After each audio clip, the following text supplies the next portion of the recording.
American Black Journal took on several topics important to the African American community this year. Here are clips from conversations about the Flint Water Crisis, Black families building business legacies, getting out the vote, and all-stars giving back to the community. How important is it to you as somebody who grew up here, had an enormous amount of success that took you to all kinds of other places, but you're still here and you're still involved? Well, it's my DNA. Yeah. You know, again, it's been embedded in me my whole life through my family, you know, and I just feel that we have to share our relationships and our experience with our kids. So when I look at a kid, I see me, Yeah, you know, right? wide-eyed, trying to figure it out, don't know what to do, but I also have resources and relationships to help me through that process. Yeah. And that's what we're doing. We're just giving back to show kids that, hey, we understand your struggles and what you're going through, but we're also here to help you. Do you feel like things are tougher for kids growing up in the city now than they were for you? Really, you do? Yes, I do. I just say, well, I'm glad I didn't grow up in the social media era. Yeah, well, right. You know, right. because a lot of kids, try to really emulate on social media who they really are, and that's not them at all. Wow. You know, so that's a sad part that we're going through, but the mental side of it, and then just the lack of social services that our kids face day in and day out. Yeah. You know, so we're here to just try to provide some of those services for those kids, but again, it takes a village no matter what we do. Yeah, that retreat of social services. I mean, I was talking earlier this week with somebody about what the city was like when I was a kid in the 70s and 80s, and all the things that we had that you could go do, even if you didn't have any money, even if you lived in the projects. There was a rec center that had summer leagues and a pool. You learn to swim, all of that stuff. But you know what, Steve, man, poverty is not just about money. Right. It limits access to people that can help you. So if those people are no longer there, now you look at your options are slim. What are you going to do for free time? Social media now makes you think, well, I want to emulate that lifestyle. I want this car. I want this. It plays into your social image. So you got to have adults in your life. Their success, the success of children is predicated on adult participation. Who's going to stand in the gap? Who's going to love that young person past their pain? It's not enough for you to like them. You got to love these young people and believe in them that all children can learn, that all children can be successful. And once you are successful, we demand that you be significant. We got marijuana on the ballot. We got promoting the vote on the ballot. We got Wayne County Community College District on the ballot. We got ending gerrymandering on the ballot, which is when we vote. In various districts, we're losing based upon the way these lines are drawn. People thinking that if they pass this marijuana piece that I can be driving down the street and getting high. No, you can't do that. It's going to have a negative impact on our children. It's going to increase your car insurance. Check the record out. Be very clear about this. And the fact we need to protect our vote. This is not trick-or-treat politics. This is not Halloween. You know, Halloween, Steve, they say trick-or-treat. But folk have been getting the treats while we get the tricks. And we don't want that. We want this to be straight up clear so that our people can vote, protect it, and it means something. Yeah. One of the other things that is going to change voter experience in Detroit is the fact that we don't have straight ticket this time for the first time in a really long time. And why don't we have that? And we have that long ballot. And we have that. And because somebody in Lansing, the boys, made a decision, well, this is the way we can eliminate and reduce the vote. And they're counting on you to be discouraged by that. They're counting on you to be frustrated by having to stand in line and to exercise your choice. Don't be discouraged. Don't turn around. If it rains, if it snows, get out and take your souls to the polls. They're counting on you not to vote. They're counting on you to say, it's too long, I'm going home. They're counting on Stephen Henderson to say, the hell with this, I'm not going to, can I say hell on? Yeah, you can say. Okay, it's in the Bible. You're good. And so what I'm simply saying, they're counting on you to be discouraged. I'm simply saying, don't go for the okie doke. Don't go for Halloween. This is not trick or treat. Don't go for the hypocrisy. Go for and vote for the democracy. So talk about the father-daughter team, how important that is, and whether that is the key to, I guess, making sure that the business stays in the family. Okay. Back in 1946, my father was a Tuskegee Airman. After he was discharged from the United States Army Air Force, he migrated to Detroit, Michigan. where he started the Mage Printing Company. My father always said when he came to Detroit, he started his business on the back of a streetcar. He would ride from Jefferson all the way to 8 Mile Road, and that was his office. Right. That works, right? Yes.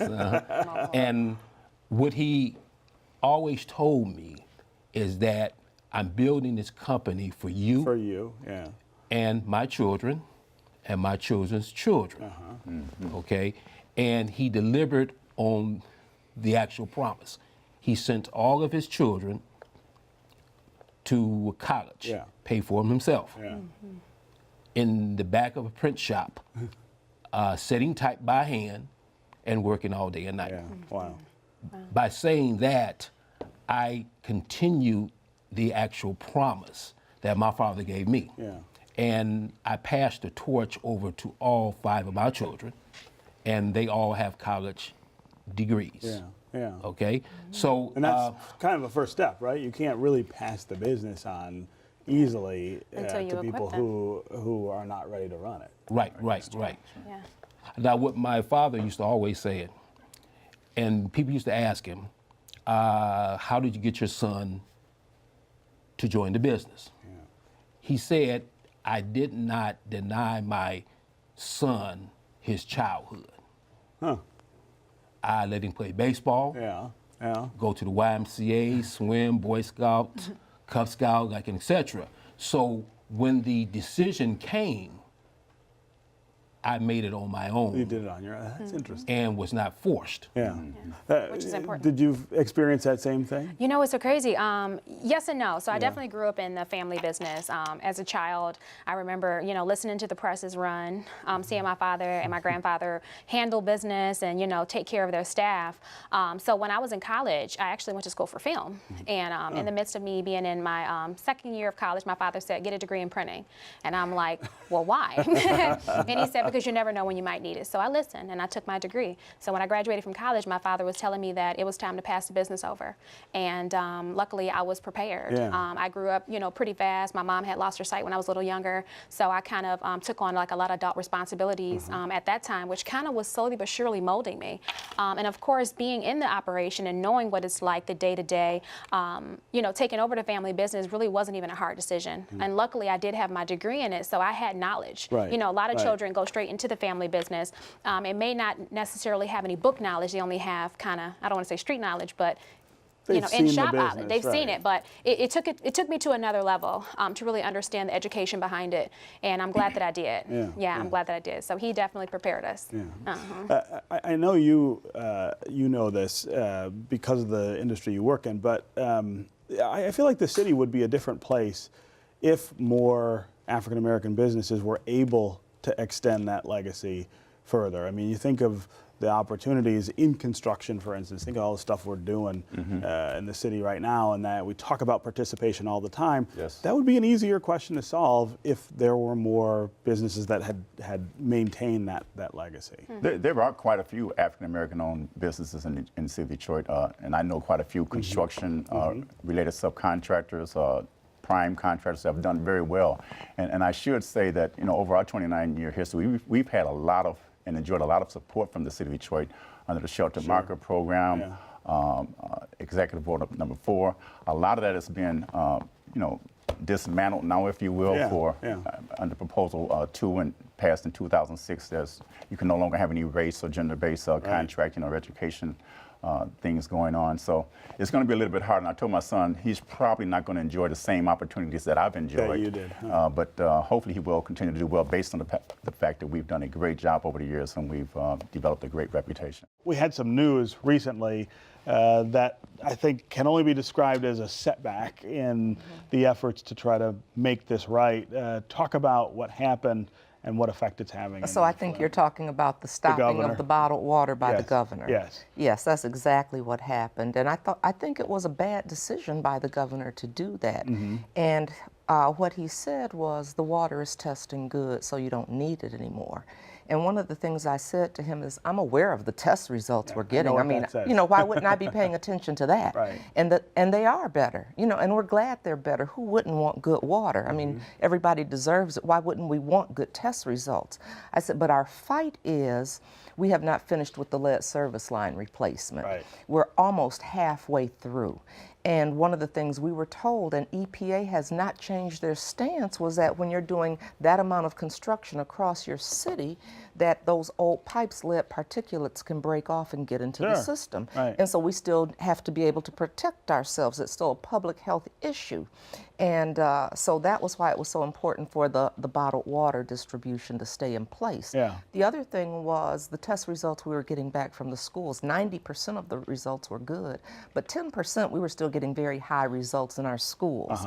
And the third thing was it's a matter of trust. Yeah. You gave your word. You said that those pods would stay open indefinitely until we got through the replacement of those bad pipes. And we knew it was only going to be at longest a 3-year process. Right. And to, you know, do that, you know, I could have gone with things are better. Maybe you don't need as much bottled water. We can go from 8 cases a day to 4 cases. We can go from 4 water distribution sites to 2.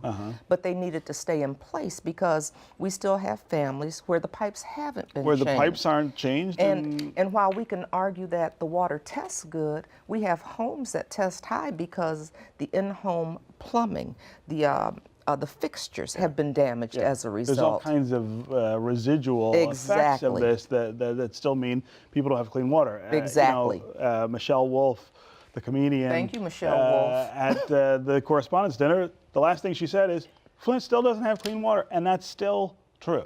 Well, like I said, in some cases. In some cases, because like I said, it may test good, but if your pipes haven't been changed, if you've got plumbing that has been destroyed, there's still an issue.